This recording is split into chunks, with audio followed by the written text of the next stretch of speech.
అధ్యాపకుల సమస్యల పరిష్కారంపై అవిశ్రాంతమైన పోరాటం చేసిన గొప్ప నాయకుడు ఎంజే మాణిక్యారావు అంటూ మాజీ ఎమ్మెల్సీ లక్ష్మణరావు కొనియాడారు. శనివారం ఎంజే మెమోరియల్ కమిటీ కార్యవర్గ సమావేశం జరిగింది. ఈ సమావేశంలో కమిటీ రాష్ట్ర అధ్యక్షునిగా కెఎస్ లక్ష్మణరావుని కమిటీ సభ్యులందరూ ఏకగ్రీవంగా తీర్మానం చేసి ఆమోదించారు. ఈ సమావేశం అనంతరం కలిసిన మీడియాతో లక్ష్మణరావు మాట్లాడుతూ ఎమ్మెల్సీగా మాణిక్యారావు 11 సంవత్సరాల పాటు విద్యారంగంలో సమస్యలను, అధ్యాపకుల సమస్యలపైనే పోరాటం చేసిన విషయాన్ని ఆయన గుర్తు చేశారు.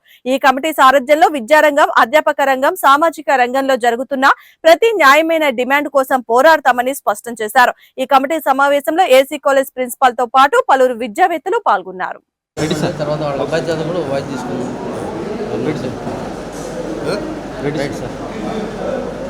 అధ్యాపక ఉద్యమ నేత, శాసన మండలిలో 11 ఏళ్ల పాటు ప్రాతినిధ్యం చేసిన గొప్ప నాయకుడు, ఎయిడెడ్ విద్యా సంస్థల గురించి తన జీవితాంతం కృషి చేసిన మహానాయకుడు ఎంజే మాణిక్యరావు గారి మృతి తర్వాత ఆయన పేరుతో ఎంజేఎం కమిటీ అనే కమిటీని ఏర్పాటు చేశాం.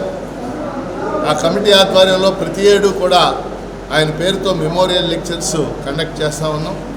ఈ సంవత్సరం ప్రత్యేకించి ఎంజే మాణిక్యరావు గారి 100వ జయంతి సంవత్సరం. ఉద్యోగస్తులు అయ్యా అసలు అది అంతేపోయింది. రిక్రూట్మెంట్లు కానీ, అధ్యాపకులు ట్రాన్స్ఫర్లు కానీ, బదిలీలు కానీ ఏమి ఒక్క అడుగు ఈ ఏడాది కాలంలో మీరు చూసే ఉంటారు. ఏం అసలు అడిగేవాళ్ళు కూడా లేరు. మండలిలో కానీ, అసెంబ్లీలో కానీ నామకే వస్తే ఏడాది పాలన బ్రహ్మాండంగా చేసామంటున్నారు. కూటమి ప్రభుత్వం గత సంవత్సరం జూన్ 12న ప్రమాణ స్వీకారం చేసింది. ఇప్పుడు 1 సంవత్సరం దాటింది, మనందరికీ తెలుసు. మంత్రి లోకేష్ గారు విద్యామంత్రి అయినప్పుడు అనేక ఆశలు, ఆకాంక్షలు ఆయన మీద పెట్టుకోవడం జరిగింది. కానీ ఉన్నత విద్యారంగానికి సంబంధించి ఆయన ఎటువంటి నిర్ణయాలు కూడా ఇంతవరకు చేయలేదు.